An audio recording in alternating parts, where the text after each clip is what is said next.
Welcome to Souljourns, and to a special video tribute to author, teacher, and friend to thousands around the world, Phyllis Krystal. Beloved by her family, Phyllis was also revered by many who never met her, those to whom she was a spiritual mentor, and Phyllis's spiritual teacher, Sai Baba.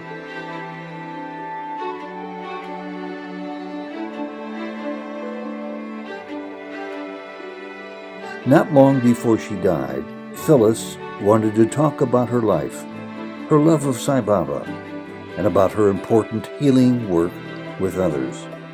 Her thoughts were recorded 102 years after these first photos of her were taken.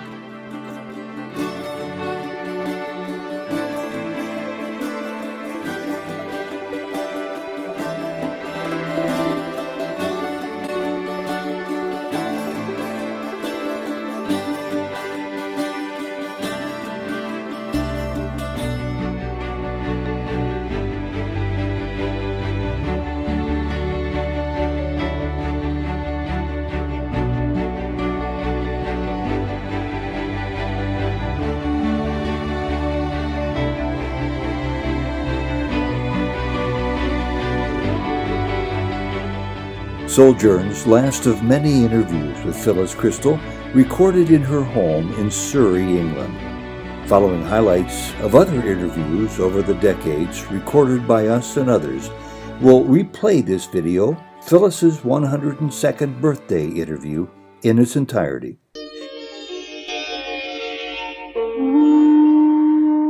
We begin with this interview with Phyllis from 2008. Only once has he ever appeared in flesh, and that was when my husband died. Phyllis Krystal talks about her many years with Sai Baba.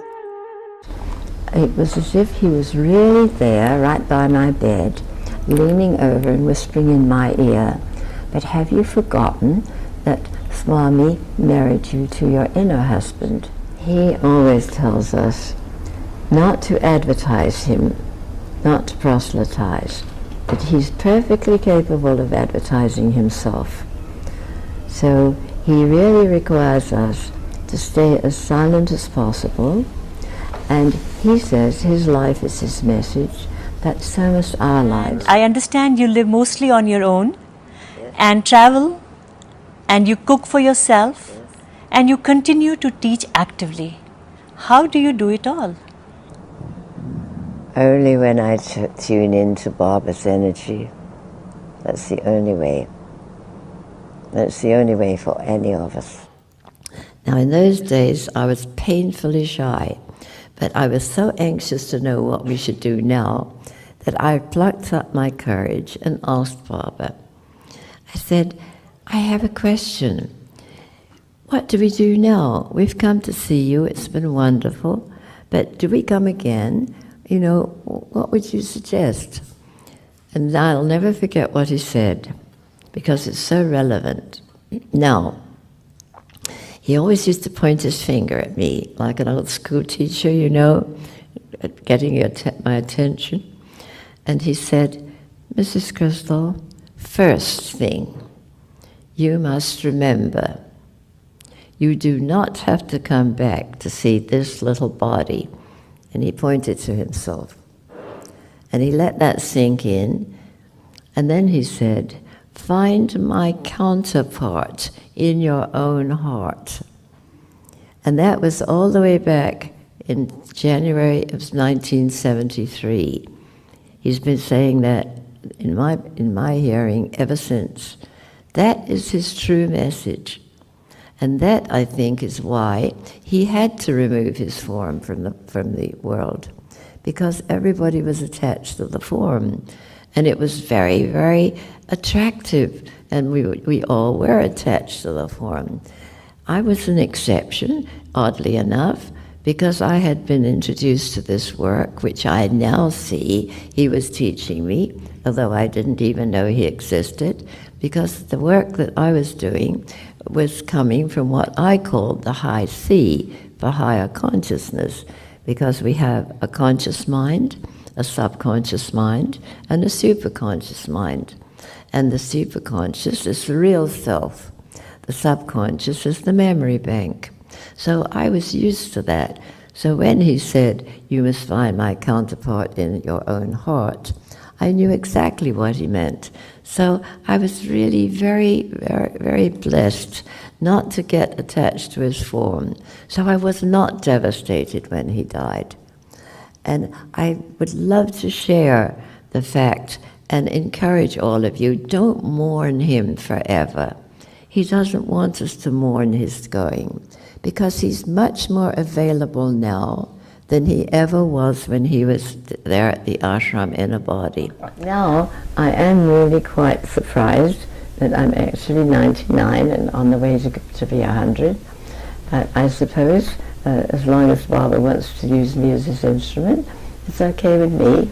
No, I really didn't think about how long I was going to live.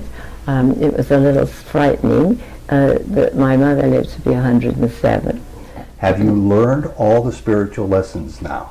I'm quite sure I haven't. But he says that this is a wonderful time to be born and to live, and that he will help us to work out our past karma, and he won't push us beyond our endurance.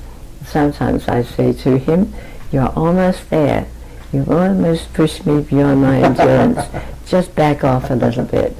And I'd been taught from infancy that I was, not very competent. And so I didn't have any ego. In fact, it was the reverse. I was without any belief in my own ability. So I knew that if I was going to do something, he had to tell me what to do. You're going to Puttaparthi, to the home of Sri Satya Sai Baba again. You're planning for your next trip. I don't have any idea how many trips you have made. Well, I never counted. I never counted how many trips we made. I never thought to count how many interviews we had, or anything. I mean, that's not the point. It's what he's teaching. That's all that matters. And so then, as usual, because I was in the back, with not saying a word and hiding, "Mrs. Krystal, say I'm God." And I said, "Oh, Baba, I can't." "Mrs. Krystal, say I'm God." So finally, just to stop it all and get it over with, I said, "I'm God." "Louder, Mrs. Krystal." So I said it a little louder. "Louder, Mrs. Krystal," till I was absolutely shouting it. And that's how he deals with each one of us. A video interview that is sheer delight and of profound importance. Holy Man Sri Satya Sai Baba's longtime devotee, Phyllis Krystal, at 99 years old, a font of wisdom, love, and equanimity. Among all of Souljourns' interviews with this globally known author and educator, this one is perhaps her most important. Finally, she says Baba is allowing her to talk about her love for Sai Baba at the very same time that she talks about her decades-long work of helping others.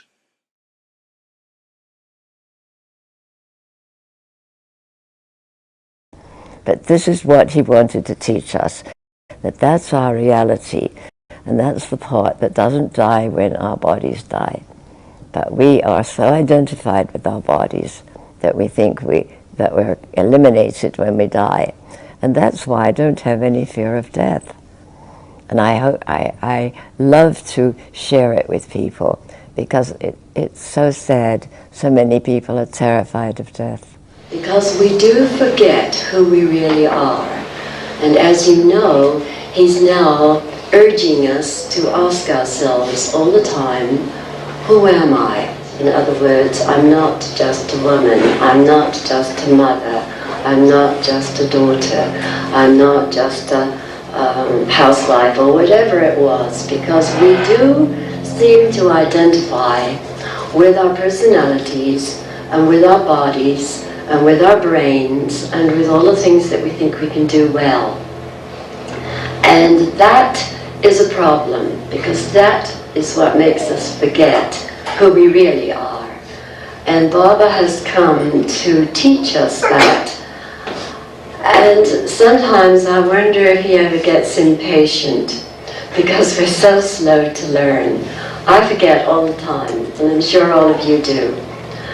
it's very hard because we've been trained, we've been programmed very differently. And we've been mostly programmed to be very proud of our prowess with our brains, our intellects, what grades you got at school, or what are you doing in the world, seems to be so important. And of course it is important, but only in the outer life, not on the inner levels of our lives.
on the 102nd birthday of Phyllis Krystal and her story of her life with Sai Baba.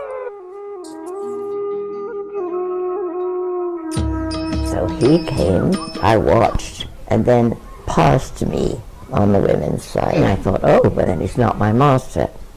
As soon as I thought that, he whirled around, looked straight through me. I knew he knew everything about me, and said such a strange thing.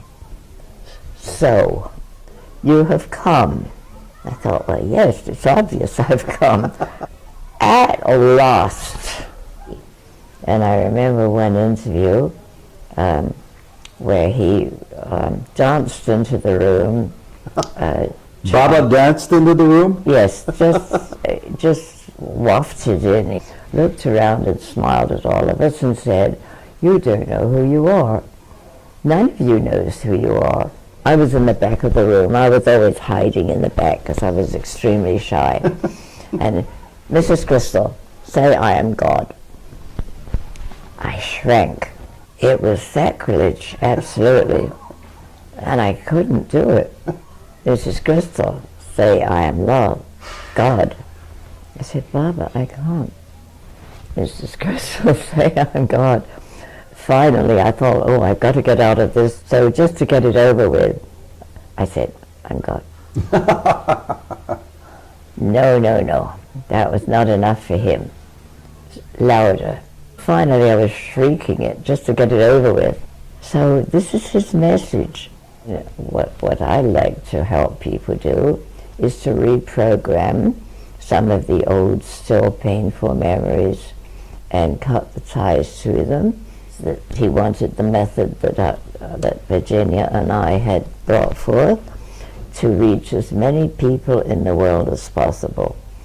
But he also stressed strongly that I must work with youth, that they are the ones who would take the world to the new age. That's all I'm interested in, is being his instrument. She lives these days in Surrey, south of London, at 102 Phyllis Krystal, mystic, author, teacher, and since 1972, follower of Sri Satya Sai Baba. And she's still publishing and working with people individually, in person, by phone, and by Skype. Welcome to Souljourns. This interview was recorded in Phyllis Krystal's home in Guildford, England, several days before her birthday on May 11th, 2016. Phyllis, happy 102nd birthday. Oh, you're welcome. You've got the love of the world focused in your direction. People who don't even know you, except by name and reputation, love you, and they're wishing you a happy 102nd birthday. And I am too. I'd like to thank everybody for so much love. It overwhelms me. I wonder what on earth I've done to deserve that. You've been a good girl. You were interested in sharing with Jody and me when you called us about a month ago, maybe 2 months ago, with some good news. You said you had emerged from the dark night of the soul. And I was shocked that at your age, that was a sensation that could still be felt. I thought you were already so far advanced that you would never go through that. No. Do you mind talking about that? No. It's what my new book is about. I think I've called it The Flight of the Phoenix to... and it's coming out on your birthday, real soon. Hopefully. And it's the story of the phoenix, but it's also the story of the butterfly, which starts as an egg and then a caterpillar, and then the caterpillar moves into the chrysalis. And I think that the chrysalis stage of the caterpillar is similar to what the old saints used to call the dark night of the soul, or the cloud of unknowing. Yes, Thomas Merton referred to it that way. Because in our lives, especially in mine, it's been non-stop working, like eating, yes, active. And then there comes a time when you have to withdraw and go into what I call the chrysalis stage. And I think that's what's what I've been going through, and it is dark because it's enclosed. You're very much inside of your own self, and you see I'm here with nothing to do, and so I've got a lot of time to concentrate on it. And it's not easy, not one bit. I don't recommend it, but we all have to go through whatever we have to go through. We have no clue. What helped you to come through it? I'm still going through it. Are you? Just keeping in touch with my Swami within, because he was very, very stern with me. That I also, my real self, my high C, was similar to Swami. That we've all got that aspect. If you want to call it your soul or your spirit, doesn't matter what you call it. We always called it high C for higher consciousness. And so I think that's the goal for all of us eventually. Maybe not in this lifetime, but it's certainly come to me in this lifetime. And it's coming to others. I regret that I can't say it's come to me yet, but because we do this work of interviewing so many people really around the world, Jody and I have discovered that we occasionally, rarely, but occasionally, find people who have had this revelation in their lives. You might call it an awakening. Oh, yes. You might call it realization, where they come into contact and awareness of their true self, their true high C. Yes. We're not limited to just our conscious self and our everyday routine. There is another aspect which a lot of people are not aware of at all. I personally find it's not necessarily religion. See, I'm not quite sure I have a loss for words. We're not talking about religion or spirituality per se, but your true self has to be identified somehow. How would you best identify it? Well, it's not tangible, yourself, but it's who you really are, and presumably, if you believe in karma and past lives, it's the part of you, the real part, that incarnates in this life, and then when it dies out of that life, it will come back at a later time in another one.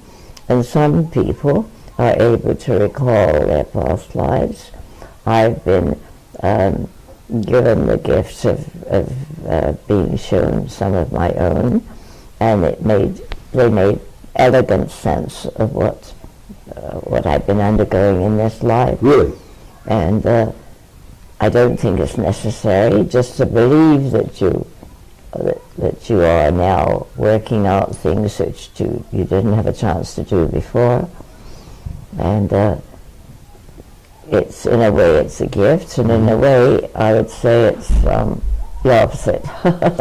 Well, it can be very painful. Well, I'm sure it is for a spell until you come through it more clearly. And one of the questions that I have is, not everybody can come rapping on your door here in Surrey. Not everybody can email you or telephone you. So for those of us who are living busy lives and have little access to somebody of your understanding, what would you advise people to do for themselves to help them further their path towards self-discovery, true self-discovery? In the first place, I think it's very important to try to live Baba's teachings, especially unconditional love and selfless service. Those are the two main ones that he left as a heritage for us after he moved on from this active life in the world. And if we could just follow those two, it can help us along our own path. And I imagine a big part of what you just said is not only unconditional love of your neighbor, but self-unconditional love as well. Absolutely. That was the hardest one for me. And I remember one interview where he danced into the room Baba danced into the room? Yes, just wafted in. He looked, sometimes he looked like he didn't have his feet on the ground. He just wafted in, looked around and smiled at all of us and said, "You don't know who you are. None of you knows who you are." And we all looked at one another. We thought, well, we thought we did. We thought we knew who the other person was too. Some of them were familiar to us. And then he turned and looked around the room, and he caught sight of me, and I thought, oh my God, what's coming this time? So then he turned around and he said, I was in the back of the room. I was always hiding in the back because I was extremely shy. And Mrs. Krystal, say I am God. I shrank. I'd been brought up here in England, in the Church of England, and also by a very strict mother. And to say those It's blasphemy. words, It's heresy to say that as a strict Christian. it was sacrilege, absolutely. And I couldn't do it. Even though he was commanding you to say it. Mrs. Krystal, say I am love, God. I said, Baba, I can't. Mrs. Krystal, say I'm God. Finally, I thought, oh, I've got to get out of this somehow or other. I can't go on afternoon, or, you know, or for hours at a time, just objecting or refusing. So just to get it over with, I said, I'm God. No, no, no. That was not enough for him. Louder. So I was saying it louder. And finally I was shrieking it just to get it over with. So this is his message.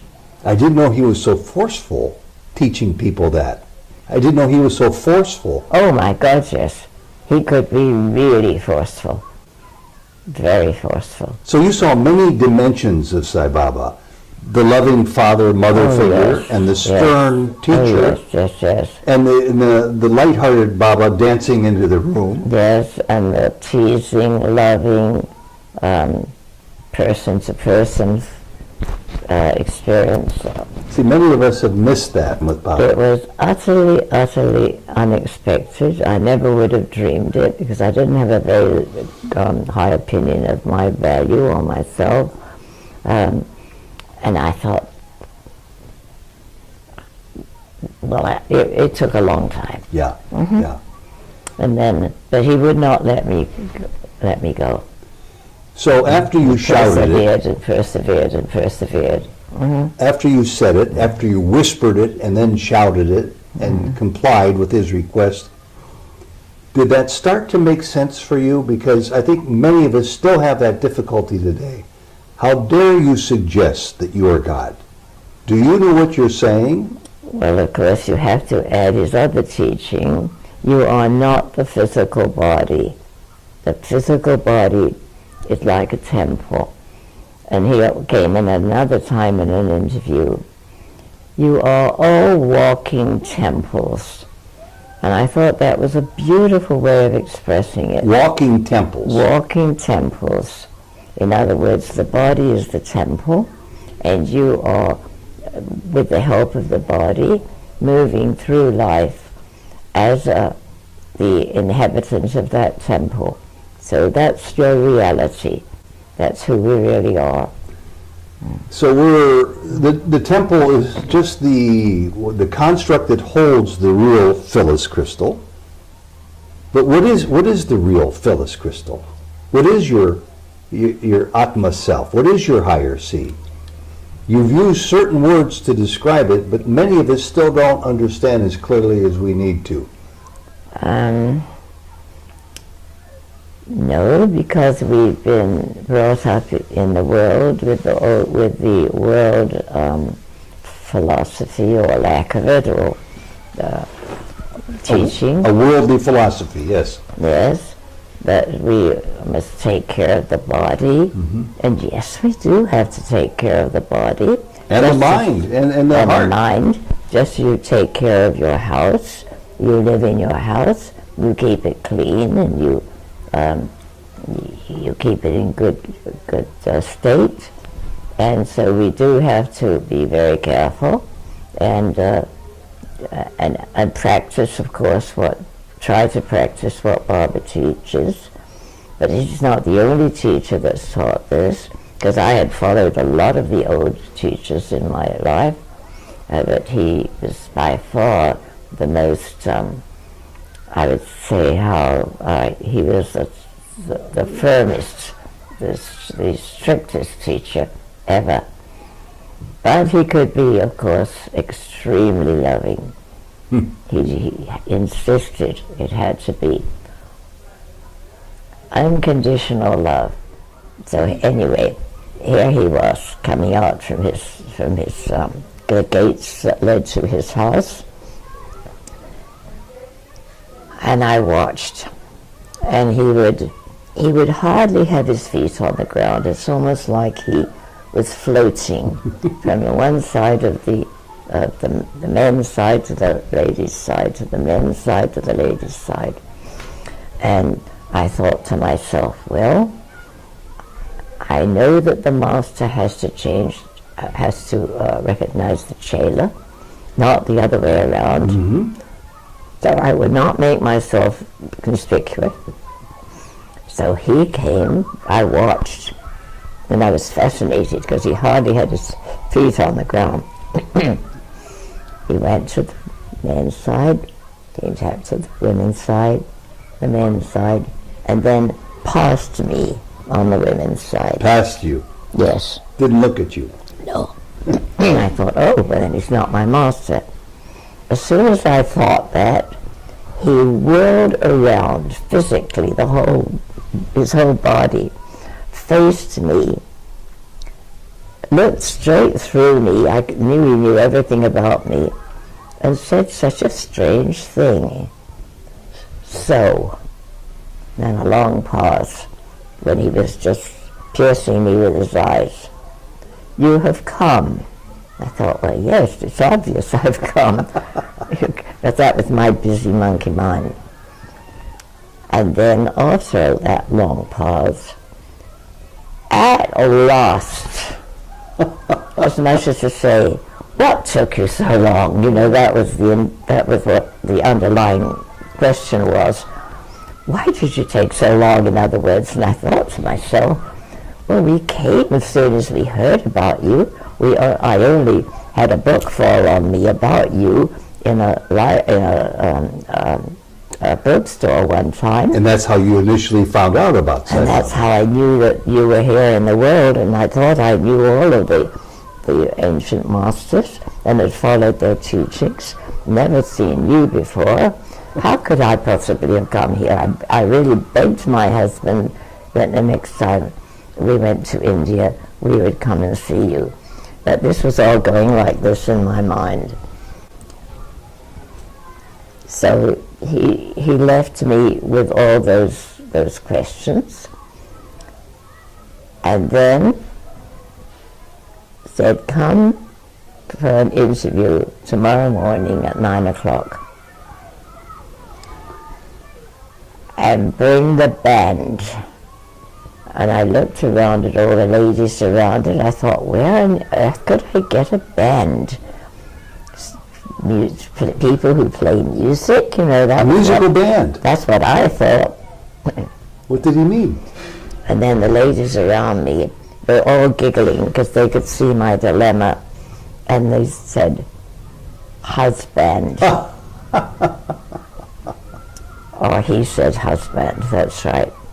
And so he started with joking, because I was always so terribly serious, and he wouldn't let us be dead serious. He had to take life lightly. So that's how the first thing happened. Good. Do you remember what year this may have been?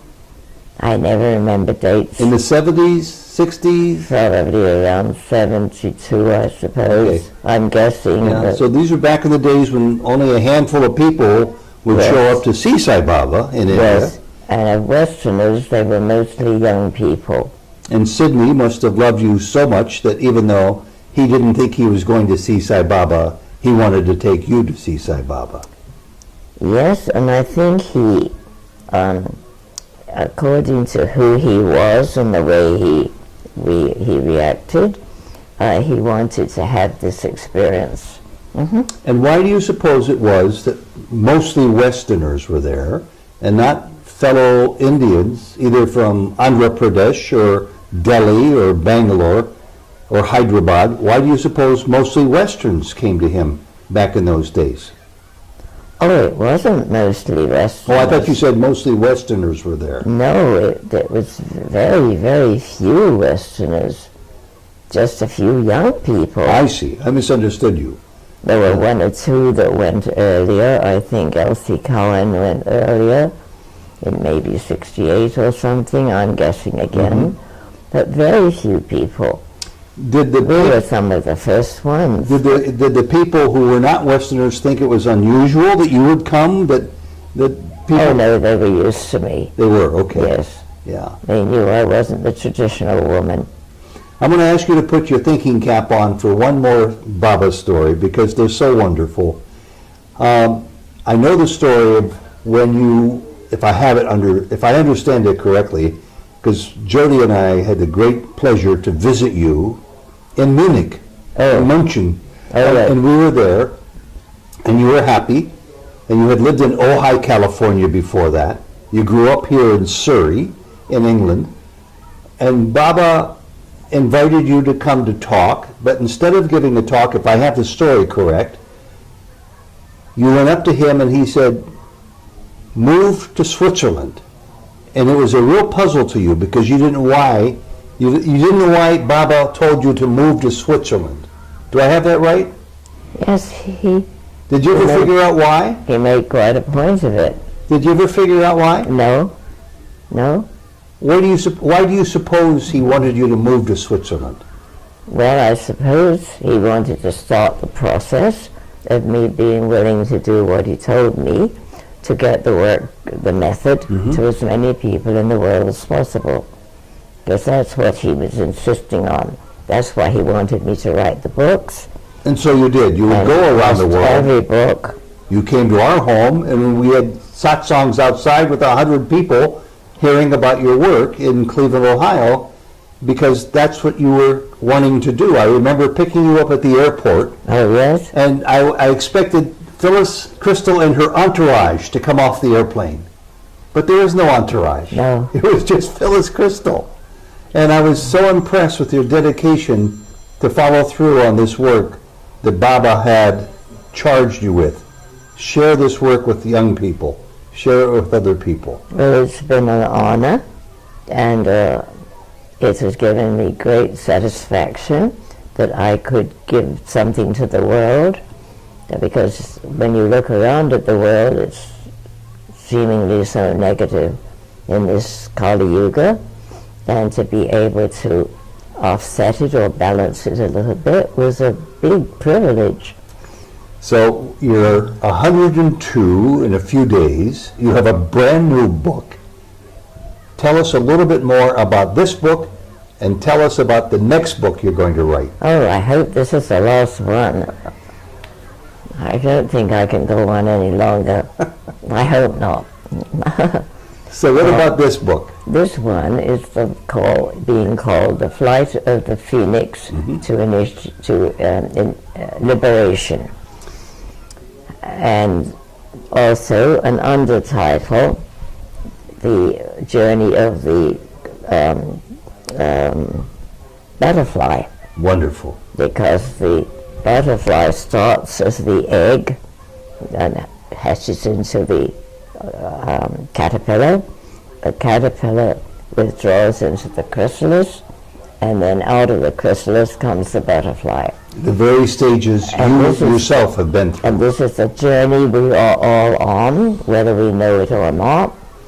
And it's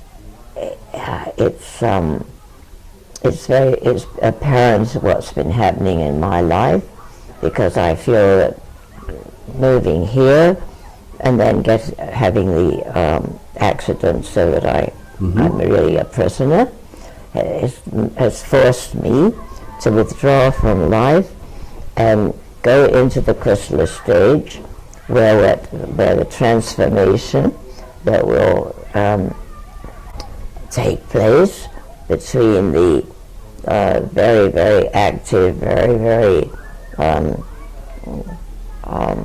well, active, like I had lived as the caterpillar, withdraw into the chrysalis, where I'm alone a lot and having to go inside. And it's not that everybody has to do it the way I've been shown to do it, but we all are on this path, and we might just as well understand it, because we will definitely at some point have to go through what some of the saints called the dark night of the soul, or the cloud of unknowing, or there's another one, Bunyan, I think, is what does he call it?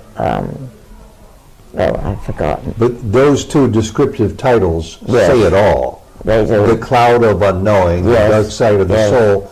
Hence, that And was they were Evelyn Underhill. Hence, that was the purpose of your phone call to us that resulted in this opportunity to sit down and talk to you on Souljourns about Phyllis Krystal's own dark night of the soul experience. And you know, of course, when somebody like me hears that, there's two feelings that come to me. And the first one's depression. It's very depressing to think that all of us must endure this transformation. It's sad, it's painful, it's lonely, it's depressing, and Yes, I don't is. want to do it. However, what you're also saying is Ted has no choice. I don't especially want to do it either. None of us has a choice, is No. what you're saying. That we have no choice. And we might as well, if not welcome it with open arms, adjust our outlook to understand that we must go through this period. And then look at the periods when we're depressed, or we've lost somebody, or we're sad, as necessary in our journey. And it's not easy. I don't want to pretend. I don't want to paint it as a beautiful picture. It's not easy, but it's essential.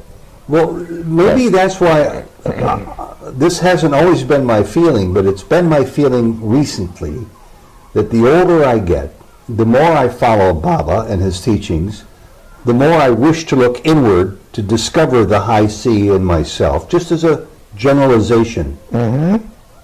The more difficult life seems to become for me, Oh, yes. both in frequency and in intensity, Yes. and I always expected it would be the opposite. Nobody ever told me that. No, nobody ever told me either. Why would anybody sign up for this? Except you can read the writings of some of the older masters and teachers, and but I never really thought about following any of them. It just, I was able to liken it with other people suggesting what was going on to me. I didn't want to hear it, but it's happening, and it has to happen to all of us eventually. Well, Phyllis, I think maybe the best way I can think of to end this wonderful birthday discussion with you is to thank you for being, you talked about the older teachers, the older teachings. You are giving us in person the older teaching from yourself, from your awareness of the pain that you've been put through. That is a boon. It's a great word that I hear lots of Indians use. The greatest boon I can think of is what you've just given us. The awareness to expect, to embrace, and to follow through to its logical conclusion, this transformation that you speak of so passionately. When did that first become real for you, that that's your gift? Oh, actually, I suppose long before I knew about Swami, because when I was working with my friend Virginia, we were having lunch one day, and we were talking about our lives. We both had husbands. She had a daughter and a son. I had two daughters. And we were perfectly okay with that, but we felt there was something missing.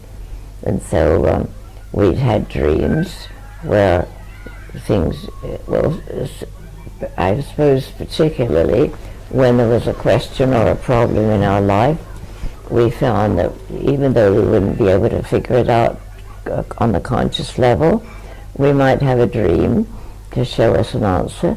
So we figured there must be something besides our conscious mind that knew everything, and so we were very interested in trying to get in touch with whatever this is, and we called it the high C for high consciousness. That's the origin of the high C. That was the origin. Mm-hmm. But where did that initial awareness come from? Most of us go through the majority of years of our lives and never come to that understanding. I know many, many people have asked me that question, and I really don't know, except I think I knew, even as a small child, that there was more to me than this little girl running around in a body. Often people will... Because my grandfather on my mother's side, before he died, which I didn't know was going to happen, I was taken to see him and lifted up onto his bed, because he was bedridden. He'd broken his leg, and that meant death. Mm-hmm. In those days. There was nothing you could do about it. Just breaking your leg meant death. Oh yes, there was nothing that they could do, not way back then. This was in the late 50s. And so I didn't know he was going to die. I just knew that this was my grandfather, my mother's father, and he called me Phil. You know, they all called me Phil. And he said, you are, how did he put it? Now let me remember. You carry the Fey quality for the family. And what he meant was that on his side it was Irish. And so I had the inheritance of the Fey quality that the Irish carry, which means the mystical, and they communicate with spirits. Or so they saw that in you. He saw that in me, and I thought he meant that I could see the fairy folk, which I could, but I thought everybody did, and found out later, of course, that that was not the case. So I think that probably I had this aspect of myself quite clear as a little girl, and it's just been active, I suppose, ever since. And I know you still have that gift, because you keep telling me to tell others that you're still doing your work and that you're able to help people, no matter what the age is, over the telephone or in person. Yes, well, I would say a general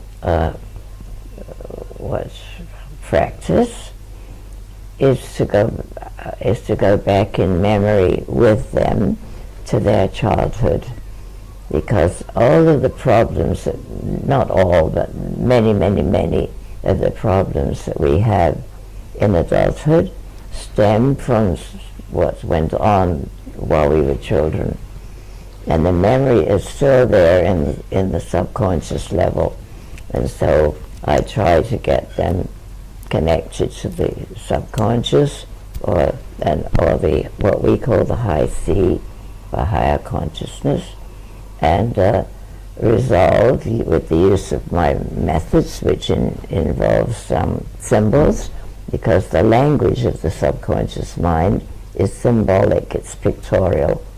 And so when we send a message via a symbol, it carries a certain importance for the person. So you're telling me, I'm 70 years old, I could go back 65, 67 years to the experiences I had as a small child and derive meaningful understanding? Oh, yes. Mm-hmm. But I can't imagine that I retain these memories from so many decades ago. You don't retain them, all of them, clearly with your conscious mind, because the conscious mind is scattered, and it's busy all the time with just living, breathing, eating, moving, working, whatever. But you can make contact with it, and what I like to help people do is to reprogram some of the old, still painful memories, and cut the ties to them. And there's a specific method, which is what I teach, of being able to go back and retrieve or reprogram certain aspects, particularly if like me and many others, you've been brought up to believe that you're not important, or that you're incapable, or you're stupid. So many people have tell me that they've been programmed that they're stupid, and it's one of the cruelest things you can do. Mm-hmm. I can well see how that's true. And you had this gift early on in your life, as you explained with your friend, to be able to dig deeply into your background, into your memory, and ferret out some of these issues perhaps that happened to you, and see that you weren't responsible for them. They're not an accurate characterization of who you are, and you grew in a positive way from that. And you were able to help yourself understand yourself better. Yes. Now, this all came before you knew of Sai Baba. Never heard of him. And I had really made an effort to search out the teachings of some of the holy men in the world, either dead or alive, but I had never heard of Sai Baba. When you did finally come to hear of Sai Baba,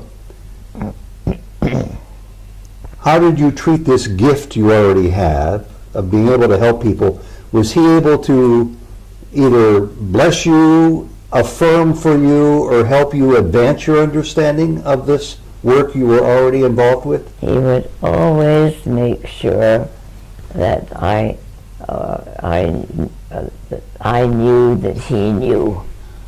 And one of his most common messages to me was, well, the first one was that he wanted the method that Virginia and I had brought forth to reach as many people in the world as possible. But he also stressed strongly that I must work with youth, that they are the ones who would take the world to the new age. And so I've been trying to do that ever since, because Bob has stressed it over and over and over. They are the ones who will take us to the new age. You were talking to a gentleman before I turned the camera on, and you were talking about an encounter with Baba, and he mouthed the word youth to you over and over again. If I was in Darshan, and he was wandering around, it didn't matter where he was. He didn't have to be close to me. He would catch my eye and then mouth it, work with youth, work with youth. Mrs. Krystal, work with youth. And then when he came closer to me, he would actually say it to me in a normal way. But he made a big point of it. He said, they're the only ones that can take the world to the new age. And after the age of, when adulthood, whenever they become adults, then they lose the openness or the ability to make these changes. But they need to get together. And then, of course, he told me many times that he wanted my work to reach as many people in the world as possible. And that's why I've been willing, even though I am infirmed in a lot of ways, I'm still willing to teach or talk or demonstrate his teachings. And you work with the youth even today, and my question to you is, I don't know of too many adults who are able to relate to the lives of the youth today. The young people I know relate only to their fellow young people. From where do you get this gift to connect with young people and to have an impact on their lives? Well, there is a young people's group that comes to see me about every 3 or 4 weeks. Really? And they are all young professionals, And so they also teach the work to other people, so it gradually gets to more and more people in the world, which is what he wants. So I think that's why that the only reason I've been willing to give all the teachings, the seminars, the teaching courses. It's my, I suppose, my last activity, so that what I've been shown through Baba and through the work that I started all those years ago, those who feel drawn to this inner path will be shown a few of the steps. They're not exactly the same, but they're similar for different people. And if I can make it easier, or if my books can give them a little bit more of an insight, then I'm very grateful that I was given the opportunity to share it. Wonderful. From the bottom of my heart, thank Baba from the bottom of my heart for enabling me to be his instrument, because it's the only wish I have. And I hope that I don't have to give up that wish. I don't think so. Because he does say, give up your desires. Yeah, but there's a difference between a wish and a desire. And I was very aware of what that program meant, because he gave me a whole interview on the ceiling on desires. Did he? And what it meant, yes. And I wrote a book about it. Well, you know, we're addicted to our desires, and he says there's only one addiction he says is permissible, and that's the addiction to God. That's it. Yeah. Absolutely. And so if I can share it with, I don't ever want to push it. It's not my, I know that's not the right way. I can hand it to people, but it's up to people themselves to take it. And I am encouraged that a lot of the young people nowadays are really lost.